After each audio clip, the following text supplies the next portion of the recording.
Properties of fats and oils में next हमारे पास आ जाता है सिपोनिफिकेशन। सिपोनिफिकेशन एक ऐसा प्रोसेस है, इसको हम जो है सोप मेकिंग प्रोसेस कहते हैं। तो फैट्स एंड ऑयल्स जो हैं उनकी हाइड्रोलिसिस वाटर की प्रेजेंस में उनकी ब्रेकडाउन होती है by boiling them with sodium hydroxide.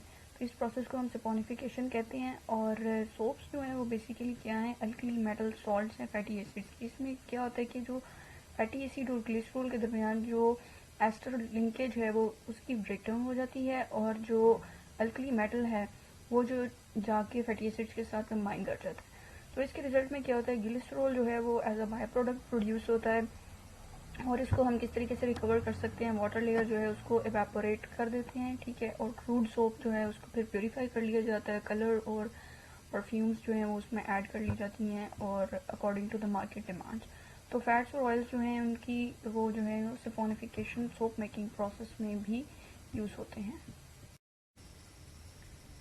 Next है वैक्सेस। वैक्सेस जो हैं ये भी लिपिड फैमिली का ये पार्ट है, ठीक है। और ये जो हैं ये एस्टर्स हैं, लॉन्ग चेन सैचुरेटेड और अनसैचुरेटेड फैटी एसिड्स की, ठीक है। जो फैटी एसिड्स जो हैं 14 to 36 कार्बन आइटम्स से मिलकर बनी होती हैं, और लॉन्ग चेन अल्कोहल्स होती हैं जिनके साथ ये बाइंड किए होते हैं, 16 to 30 कार्बन आइटम्स होते हैं उनमें।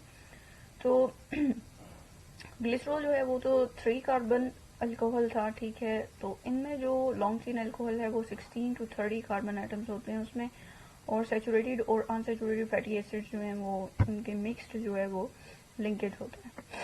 तो वैक्सेस जो हैं ये लो मेल्टिंग हैं, स्टेबल सॉलिड्स हैं, और ये प्लांट्स और एनिमल्स दोनों में पाए जाते हैं, ठीक है। और जो प्लांट्स के लीव्स होते हैं उनके ऊपर एक वैक्स कोट होता है जो उसको वाटर लॉस से प्रिवेंट करता है, या फिर जो है माइक्रो ऑर्गेनिजम्स के अगेंस्ट उसको प्रोटेक्शन प्रोवाइड कर रहा होता है। नेक्स्ट है कार्नोबा वैक्स जो है ये कार वॉश और फ्लोर पॉलिश जो यूज़ होती है उसका मेजर इंग्रेडिएंट है, और ये साउथ अमेरिकन प्लांट है पाम ट्री, उसके लीव्स से एक्सट्रैक्ट किया जाता है।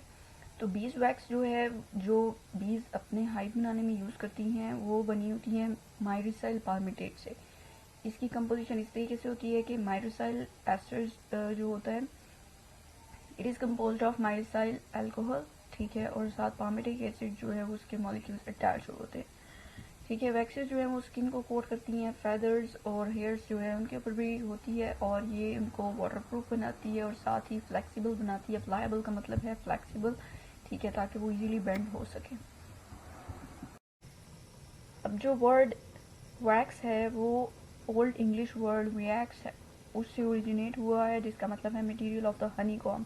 मतलब इसका ओरिजिन ही जो है हनी कॉम के अंदर जो वैक्स होती है प्रेजेंट, जो हनी कॉम बनाने में यूज़ होती है वैक्स, ठीक है, उधर से ये जो है वर्ड वैक्स ओरिजिनेट हुआ है। नेचुरल लिपिड्स की बात करेंगे।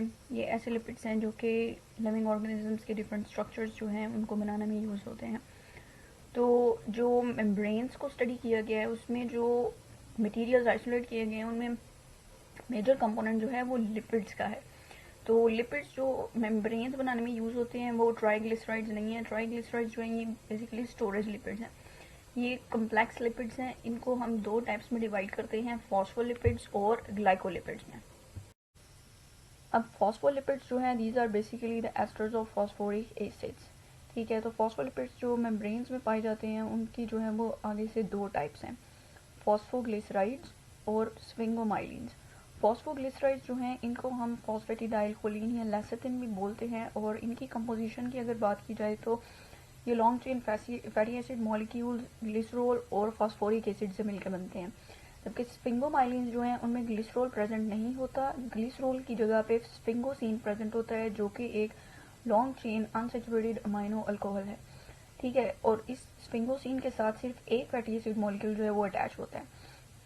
स्फिंगोमाइलिन्स जो है ये ब्रेन और नर्वस टिश्यू जो है उसमें प्रेजेंट होते हैं, और माइलिन शीथ जो होती है न्यूरॉन्स के ऊपर उसको बनाने में ये यूज़ होते हैं, ठीक है। नर्व जो हैं उनके ऊपर ये प्रोटेक्टिव कोट के तौर पे काम करते हैं। यहाँ पे आप ग्लिसरोफॉस्फोलिपिड जो है उसका केमिकल स्ट्रक्चर देख सकते हैं, जनरलाइज्ड केमिकल स्ट्रक्चर है, ठीक है। इसको ग्लिसरॉल 3 फॉस्फेट, यहाँ पे आप बैकबोन इसकी दे सकते हैं 3 फॉस्फेट, इसको इस वजह से कहा गया है कि इसके कार्बन नंबर 3 के ऊपर फॉस्फेट ग्रुप अटैच्ड है, ठीक है। और जो कार्बन नंबर 1 और 2 है ग्लिसरॉल की, वहाँ पे जो है एक सैचुरेटेड फैटी एसिड और unsaturated fatty acid, saturated palmitic acid और अनसैचुरेटेड फैटी एसिड जो है ओलिक एसिड अटैच्ड है। ठीक है, और ये एक जनरल स्ट्रक्चर है ग्लिसरोफॉस्फोलिपिड का। इस टेबल में डिफरेंट टाइप्स ऑफ ग्लिसरोफॉस्फोलिपिड्स जो है वो बताई गई हुई हैं। जो पीछे हमने स्ट्रक्चर स्टडी किया है उसमें carbon number 3 of the glycerol, उसके ऊपर जो फॉस्फेट ग्रुप अटैच है उसके साथ एक हेड ग्रुप सब्स्टिट्यूएंट था जिसको एक्स से रिप्रेजेंट किया गया हुआ था। ठीक है, उस एक्स ग्रुप की बेस पे जो है वो डिफरेंट टाइप्स हैं ग्लिसरोफॉस्फोलिपिड्स की। ठीक है तो अगर एथेनॉल अमाइन अटैच्ड हुआ हो उसके साथ तो फिर है फॉस्फेटिडाइल एथेनॉल अमाइन। ठीक है, उसको उस ग्लिसरोफॉस्फोलिपिड का नाम ये होगा और जो फॉर्मूला है एक्स का वो ये है। और साथ ही इधर चार्ज बताया हुआ है कि उसके ऊपर क्या चार्ज होगा एट pH 7। तो ये डिफरेंट टाइप्स हैं ग्लिसरोफॉस्फोलिपिड की on the basis of the x group that is attached to phosphate group. अब हम बात करेंगे स्फिंगोलिपिड्स और उनकी जो डिफरेंट टाइप्स हैं उनकी। स्फिंगोलिपिड्स में सबसे पहले आप इसका जनरल स्ट्रक्चर देखें तो एक स्फिंगोसिन मॉलिक्यूल है। ठीक है, और इसके साथ जो कार्बन नंबर 2 है इसके ऊपर एक फैटी एसिड मॉलिक्यूल अटैच्ड है और कार्बन नंबर 1 जो है उसके ऊपर एक एक्स ग्रुप है। अब इस एक्स ग्रुप की बेस पे जो है डिफरेंट टाइप्स हैं स्फिंगोलिपिड्स की। ठीक है, अगर हाइड्रोजन एटम अटैच्ड है तो फिर सेरामाइड है। ठीक है, अगर एक्स जो है वो फॉस्फोकोलिन है, ठीक है, तो फिर उसको हम स्फिंगोमाइलिन कहेंगे। और अगर ग्लूकोज मॉलिक्यूल अटैच्ड है तो फिर ये न्यूट्रल ग्लाइकोलिपिड्स या फिर ग्लूकोसिल सेरिब्रोसाइड भी हम इसको कह सकते हैं। ठीक है, तो इस जो एक्स है उसकी जो बेस पे हम स्फिंगोलिपिड्स जो हैं उनकी ये डिफरेंट टाइप्स हैं। ग्लाइकोलिपिड जैसे लिपिड मॉलिक्यूल्स हैं जिनके साथ कार्बोहाइड्रेट्स जो है वो अटैच हुए हुए होते हैं और जो जनरल कार्बोहाइड्रेट्स जो अटैच होते हैं वो ग्लूकोज या ग्लाइकोज होता है। ठीक है, तो ग्लाइको मीन्स ग्लूकोज या कार्बोहाइड्रेट। ठीक है, और लिपिड जो है वो लिपिड मतलब लिपिड और कार्बोहाइड्रेट की एसोसिएशन होती है ये, और इनको हम जनरली जो है वो सेरिब्रोसाइट्स भी कह सकते हैं क्योंकि ग्लाइकोलिपिड्स जो हैं वो ब्रेन के अंदर जो है वो बहुत ज़्यादा क्वांटिटी में अबंडेंस होती है, इनकी ज़्यादा प्रेजेंट होते हैं। ठीक है, तो सेरेब्रो मीन्स ब्रेन और ये जो है वो ब्रेन के अंदर इनकी अबंडेंस ज़्यादा होती है। अब अगर हम मेम्ब्रेन लिपिड्स की बात करें तो सबसे पहले हमारे पास आ जाते हैं फॉस्फोलिपिड्स। फॉस्फोलिपिड्स जो हैं वो नेचुरली एग्रीगेट करते हैं इन द फॉर्म ऑफ बाइलेयर्स। ठीक है, तो फॉस्फोलिपिड बाइलेयर्स जो हैं वो आपस में फ्यूज होती हैं to form of spherical liposomes. ठीक है, तो आप जब भी मतलब मेम्ब्रेन स्ट्रक्चर को स्टडी करते हैं तो फॉस्फोलिपिड्स जो हैं वो इनकी बाइलेयर्स जो होती हैं फॉस्फोलिपिड बाइलेयर्स वो मिलकर तो एक मेम्ब्रेन बना रही होती हैं। ठीक है, तो फॉस्फोलिपिड जो है इनकी फर्दर आगे से टाइप्स हैं ग्लिसरोफॉस्फोलिपिड्स और स्फिंगोफॉस्फोलिपिड्स। नेक्स्ट है स्टीरोज। स्टीरोज जो है ये कोलेस्ट्रॉल मॉलिक्यूल्स होते हैं। ठीक है, जो ज़्यादातर प्रेजेंट होती हैं एनिमल्स के अंदर उनको हम कोलेस्ट्रॉल कहते हैं और जो प्लांट्स के अंदर स्टीरोल होता है उसको हम एर्गोस्टीरोल कहते हैं।